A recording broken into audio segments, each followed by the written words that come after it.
I overdressed. Can I take this thing off? Sure. Okay. Oh, of course. Nobody else has one on, so. No. I went from outside running around shoveling to inside the building. Well, that'll make you really warm, yeah. Now we stand during the...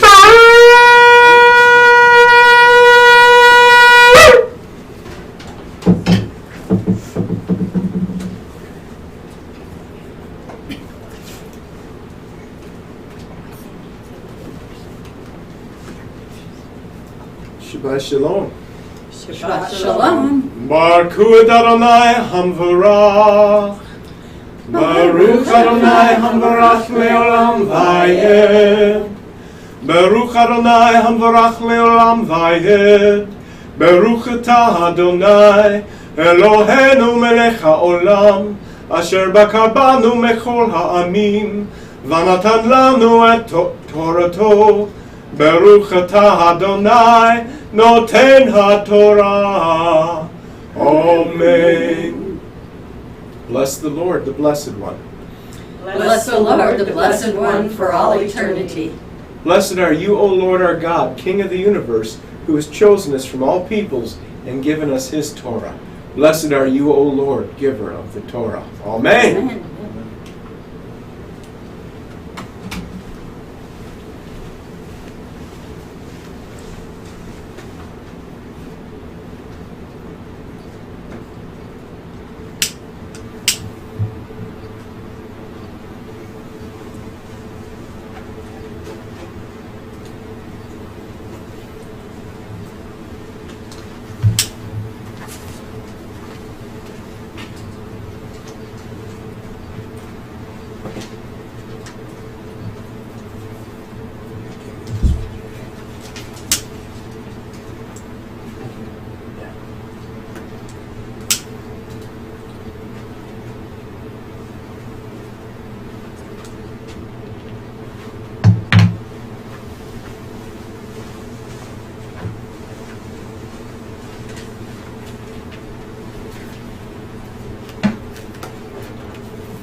I'll be reading the Parashah portion for this week, starting at Exodus chapter 18.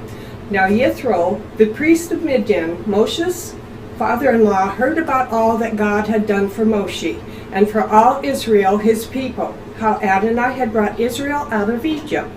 After Moshe had sent away his wife Zipporah and her 2 sons, Yitro, Moshe's father-in-law, had taken them back. The name of the one son was Gershom. For Moshe had said, I have been a foreigner in a foreign land. The name of the other was Eliezer, because the God of my father helped me by rescuing me from Pharaoh's sword. Yitro, Moshe's father-in-law, brought Moshe's sons and wives to him in the desert where he was encamped at the Mount of God. He sent word to Moshe, I, your father-in-law Yitro, am coming to you with your wife and her 2 sons. Moshe went out to meet his father-in-law, prostrated himself and kissed him. Then after inquiring of each other's welfare, they entered the tent. Moshe told his father-in-law all that Adonai had done to Pharaoh and the Egyptians for Israel's sake, all the hardships they had suffered while traveling, and how Adonai had rescued them. Yitro rejoiced over all the good that Adonai had done for Israel by rescuing them from the Egyptians. Yitro said, Blessed be Adonai, who has rescued you from the Egyptians and from Pharaoh, who has rescued the people from the harsh hand of the Egyptians. Now I know that Adonai is greater than all other gods, because he has rescued those who were treated so arrogantly. Yitro, Moshe's father-in-law, brought a burnt offering and sacrifice to God, and Aharon came with all the leaders of Israel to share the meal before God with Moshe and his father-in-law. The following day, Moshe set to settle disputes for the people, while the people stood around Moshe from morning till evening. When Moshe's father-in-law saw all that he was doing to the people, he said, What is this that you are doing? To the people, why do you sit there alone, with all the people standing around you from morning till evening? Moshe answered his father-in-law, It's because the people come to me seeking God's guidance. Whenever they have a dispute, it comes to me. I judge between one person and another, and I explain to them God's laws and teachings. Moshe's father-in-law said to him, "What you are doing isn't good. You certainly will wear yourself out, and not only yourself, but all these people here with you as well. It's too much for you. You can't do it alone by yourself. So listen now to what I say. I will give you some good advice, and God will be with you. You should represent the people before God, and you should bring their cases to God. You should also teach them the laws and the teachings and show them how to live their lives and what work they should do. But you should choose from among all the people competent men who are God-fearing, honest, and incorruptible to be their leaders, in charge of thousands, hundreds, fifties, and tens. Normally, they will settle the people's disputes. They should bring you the difficult cases, but ordinary matters they should decide themselves. In this way, they will make it easy for you and share the load with you. If you do this, and God is directing you to do it, you will be able to endure, and all these people too will arrive at their destination peacefully." Moshe paid attention to his father-in-law's counsel and did everything he said. Moshe chose competent men from all Israel and made them heads over the people in charge of thousands, hundreds, fifties, and tens. As a general rule, they settled the people's disputes. The difficult cases they brought to Moshe, but every simple matter they decided themselves. Then Moshe let his father-in-law leave, and he went off to his own country. In the 3rd month after the people of Israel had left the land of Egypt, the same day they came to the Sin Desert. After setting out from Rephidim and arriving at the Sinai Desert, they set up camp in the desert. There in front of the mountain, Israel set up camp. Moshe went up to God, and Adonai called to him from the mountain. "Here is what you are to say to the household of Yaakov, to tell the people of Israel. You have seen what I did to the Egyptians, and how I carried you on eagle's wings, and brought you to myself. Now if you will pay careful attention to what I say, and keep my covenant, then you will be my own treasure from among all the peoples, for all the earth is mine, and you will be a kingdom of Kohanim for me, a nation set apart. These are the words you are to speak to the people of Israel."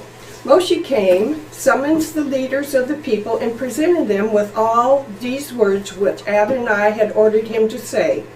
All the people answered as one. "Everything Adonai has said, we will do." Moshe reported the words of all of the people to Adonai. Adonai said to Moshe, "See, I am coming to you in a thick cloud, so that the people will be able to hear when I speak with you, and also to trust in you forever." Moshe had told Adonai what the people had said, so Adonai said to Moshe, "Go to the people today and tomorrow, separate them for me by having them wash their clothing and prepare for the 3rd day. For on the 3rd day Adonai will come down on Mount Sinai before the eyes of all the people. You are to set limits for the people all around and say, 'Be careful not to go up on the mountain or even touch its base. Whoever touches the mountain will surely be put to death. No hand is to touch him, for he must be stoned or shot by arrows. Neither animal nor human will be allowed to live. When the shofar sounds, they may go up on the mountain." Moshe went down from the mountain to the people and separated the people for God, and they washed their clothing. He said to the people, "Prepare for the 3rd day. Don't approach a woman." On the 3rd day on the morning of the 3rd day, there was thunder, lightning, and a thick cloud on the mountain. Then a shofar blast sounded so loudly that all the people in the camp trembled. Moshe brought the people out from the camp to meet God. They stood near the base of the mountain. Mount Sinai was enveloped in smoke because Adonai descended onto it in fire. Its smoke went up like the smoke from a furnace, and the whole mountain shook violently. As the sound of the shofar grew louder and louder, Moshe spoke, and God answered him with a voice. Adonai came down onto Mount Sinai to the top of the mountain. Then Adonai called Moshe to the top of the mountain, and Moshe went up.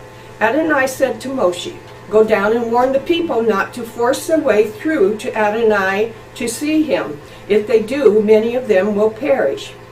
Even the Kohanim, who are allowed to approach Adonai, must keep themselves holy. Otherwise, Adonai may break out against them."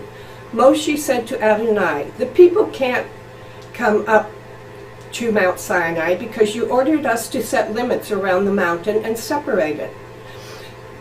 But Adonai answered him, "Go down, then come back up, you and Aharon with you. But don't let the Kohanim and the people force their way through to come up to Adonai, or he will break out against them." So Moshe went down to the people and told them.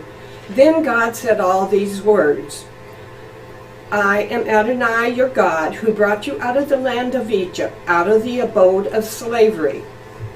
You are to have no other gods before me. You are not to make for yourself carved images or any kind of representation of anything in heaven above, on the earth beneath, or in the water below the shoreline.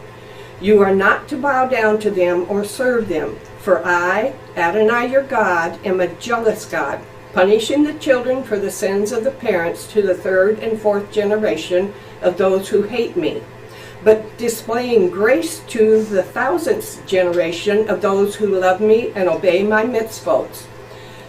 You are not to use lightly the name of Adonai your God, because Adonai will not leave unpunished someone who uses his name lightly. Remember the day Shabbat to keep it apart for God. You have 6 days to labor and do all your work, but the seventh day is a Shabbat for Adonai your God. On it you are not to do any kind of work, not you, your sons, or your daughter, not your male or female slaves, nor your livestock, and not the foreigner staying with you inside the gates to your property. For in 6 days Adonai made heaven and earth, the sea and everything in them, but on the seventh day he rested. This is why Adonai blessed the day Shabbat and separated it for himself. Honor your father and mother, so that you may live long in the land which Adonai your God is giving you. Do not murder. Do not commit adultery. Do not steal. Do not give false evidence against your neighbor. Do not covet your neighbor's house. Do not covet your neighbor's wife, his male or female slave, his ox, his donkey, or anything that belongs to your neighbor. All the people experienced the thunder, the lightning, the sound of the shofar, and the mountain smoking. When the people saw it, they trembled. Standing at a distance, they said to Moshe, "You speak with us and we will listen, but don't let God speak to us or we will die." Moshe answered the people, "Don't be afraid, because God has come only to test you and make you fear him, so that you won't commit sin."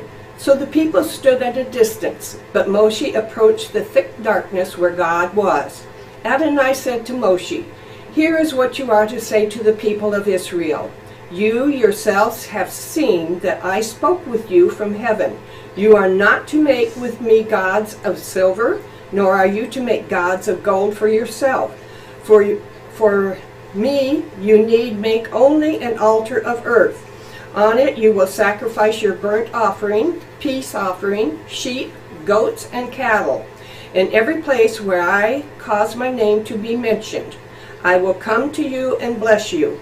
If you do make me an altar of stone, you are not to build it of cut stones, for if you use a tool on it, you profane it. Likewise, you are not to use steps to go up to my altar, so that you won't be indecently uncovered."